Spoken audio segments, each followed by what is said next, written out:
As always, it is my pleasure that you join me for today's podcast of Second Chance Coaching. My name is Dr. Richard Lewis. If you'd be so kind as to leave me a rating and your feedback, I would very much appreciate it, and it will help others like you to optimally discover this podcast wherever you listen to this and your other favorite podcast. As you know, at Second Chance Coaching, we focus on seeing everyday life through the eyes of the returning citizen and highlighting the resiliency of the human spirit. I would love to work with you one-on-one, whether you're a returning citizen or coaching client seeking your second chance, or you're a representative of a business, college, or university seeking to integrate and support returning citizens in your respective organizational and learning environments. Please feel free to contact me via email at richard@secondchancecoaching.com or via Instagram at @the_Dr.RichardLewis.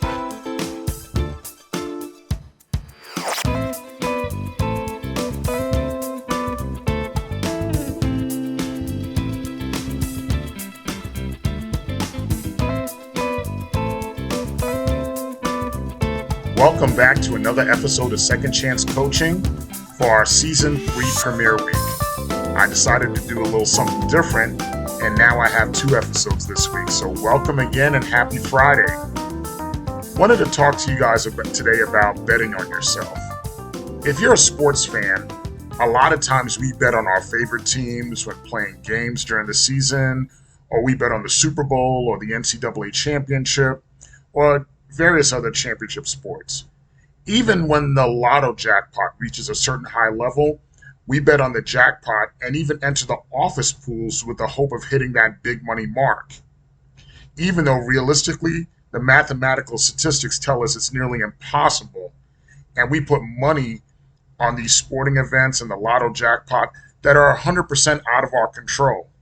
Now, don't feel bad. I'm the same way. If the lotto jackpot comes along, and people are putting money in, I'm going to put money in because, hey, it's a chance anyway. You don't want to be that one that if it hits, that you don't want to sit there and get it. So that's not a problem. It's not a big deal. We've all done it. But we do put our faith in these uncontrollable games of chance. But something along the way, we hesitate to put that much faith in ourselves.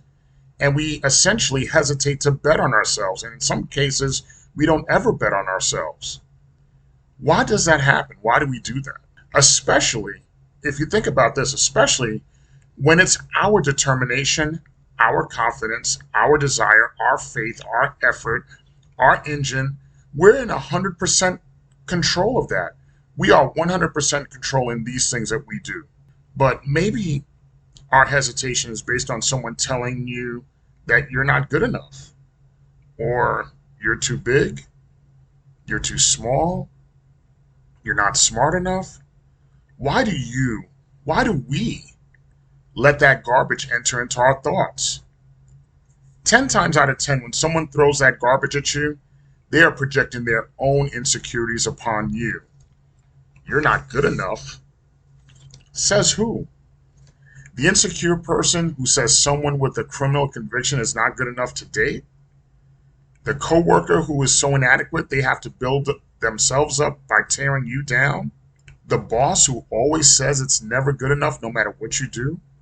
Believe me, all of them have their own issues, and you are definitely not here to receive any of that.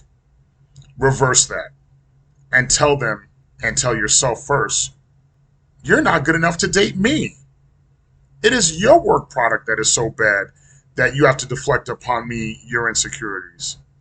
And guess what? If I'm not good enough, I will give you the honor and gift of my absence, and you could find somebody else better than me if you think you could find them, and they could put up with your foolishness.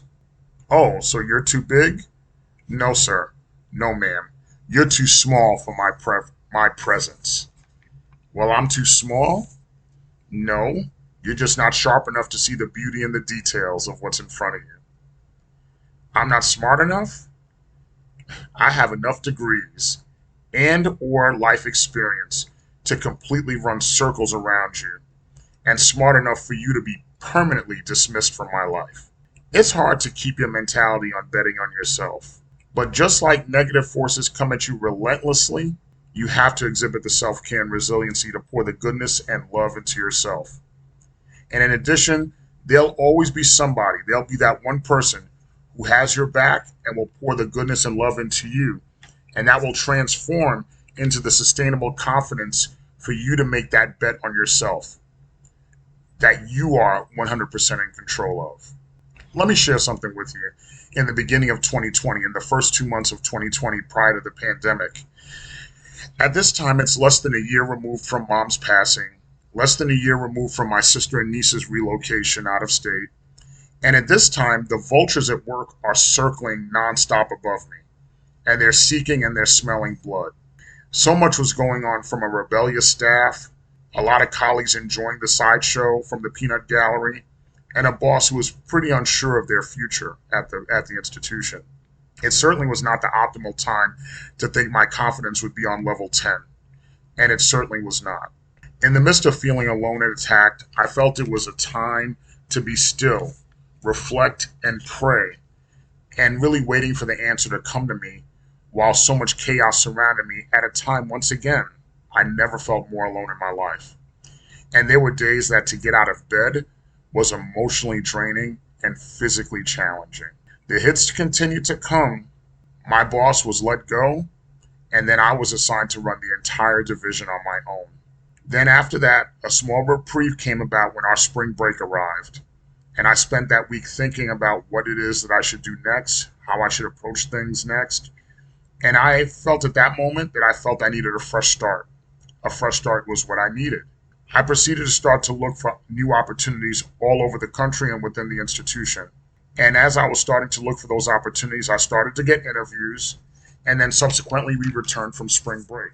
When we returned from spring break, that's when the world went upside down, and the COVID pandemic was upon us, and we quickly started working from home. It was somewhat of a godsend for me because now I'm not in the office every day. But nevertheless, even though I was working from home, I kept my head to the grindstone. I kept running the division under my new boss, and I was still feverishly looking for opportunities and looking for job opportunities and looking for career opportunities, and I was getting a lot of hits. But unfortunately, I was always becoming the groomsman and not the groom. I was a finalist, but certainly wasn't able to crack that final level. And in many opportunities, there were opportunities where I was about to get to that final level, and then they dissolved due to the economic devastation of the pandemic and budget cuts. Through this process, I started to become more resolved through the challenges and really was confident in my decisions, even with a very cantankerous staff. And during that time of difficulty, it was revealed who my allies were, which one of the few friends that I had, and most of all, who my enemies were. Enemies that are still around to this very day. But I still keep fragile peacetime relations with them because, at work, sometimes you got to sit there and be easy with folks when you're working with them because you have to get from one point to the next. But at that point, when I saw that external opportunities out of the department I was working in were not materializing, at that moment, my old position with the bachelor's program was going to open up because the person I hired to work in that position, and I was supervising that person in the position, was leaving for another opportunity. And then, funny enough, at that time when it started to become revealed that position was going to become open, the same enemies and colleagues who reveled in my misery or was making life difficult for me were all of a sudden interested in working for me and taking on that position. Or they wanted to know who I wanted to hire, or they all of a sudden had a long list of people they wanted to recommend, give their highest recommendation of people I should hire to put in that position. Despite all of that was going on, I still kept all the noise out and I kept it quiet. At this time, I started really betting on myself again, continuing to start bet on myself again. And I was building the framework for Second Chance Coaching as a business and podcast. And with every day, my confidence and my voice was growing. I thought through all the aspects of what it would mean for me to reassume my old position in the bachelor's program, financially, physically, organizationally, career-wise. I thought, what would this mean if I went back into this position? Thought through it, and I said, okay, this is a good bet on myself. By the time it was time to meet with my new boss for my annual performance evaluation review, I knew what I wanted to say as far as wanting to be reassigned, but I was still a little nervous because you can play a lot of things out in your head, but once it's showtime, it could get a little nerve-wracking. But it still was not nerve-wracking enough for me not to do it. Nicely, the performance evaluation went really well. I passed it with flying colors. And then when the performance evaluation was over, at that moment, it was time to bet on myself. I then shared with my new boss my reflections over the past 16 months prior to that point.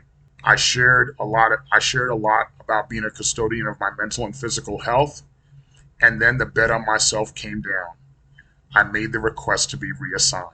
My boss was understanding and very compassionate, and she said she would honor my request, but she did ask me to think about it before the decision became final. Even though she gave me that leeway, after getting off that Zoom call, I was relieved and I celebrated that betting on myself came through. Even though I was given the opportunity to think about it, I was like, no, I made that decision, and I've been and my lotto ticket has come through.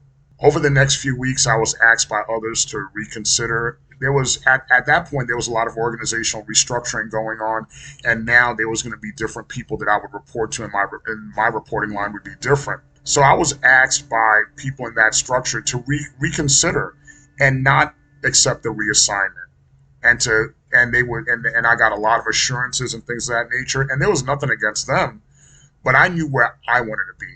I knew what I wanted. I was fine with the decision I made. I was relieved, and I finally felt free to follow my passions, do more fulfilling work at the institution, and really take the time to exhibit better self-care. In the following month, this podcast premiered. I became credentialed to teach public speaking and had more classes available to me to teach. And the foundation of meeting so many different people and organizations and people within the criminal justice reentry movement and movements that I made, even the negative people that I ran into, because I did run into some negative ones. You don't always escape the negative stuff, but mostly it was all positive. All of those experiences were making significant differences in my life, and they're still making significant differences in my life, more than I realized. And I know that as I continue in this space and continue to bet on myself, I will continue to see these differences become realized. Why? Because I bet on myself. I bet on my reentry journey. I bet on my voice. I bet on me being the one that matters. Me being the one that matters in my story. Me being the one that matters in my journey. And believe me, that story, your story, and your courage is inside of you right this very moment. All you have to do is take that step and bet on yourself. If you want to bet on yourself and you want to have that help and say, let's take that next step, we could take that next step together. As I'd love to work with you one-on-one. We could talk about it. Whether you're that returning citizen, coaching client looking to bet on themselves, or you're that representative of a business, college, or university that's looking to take that next step and go to the next level, please feel free to contact me via email at richard@secondchancecoaching.com or via Instagram at @TheDrRichardLewis. Once again, remember, if you've been blessed to see another day, then you've been blessed with your second chance. It is up to you to make the best of it, and I know you will. I love you all. Please take care of yourselves, and I look forward to seeing you next week.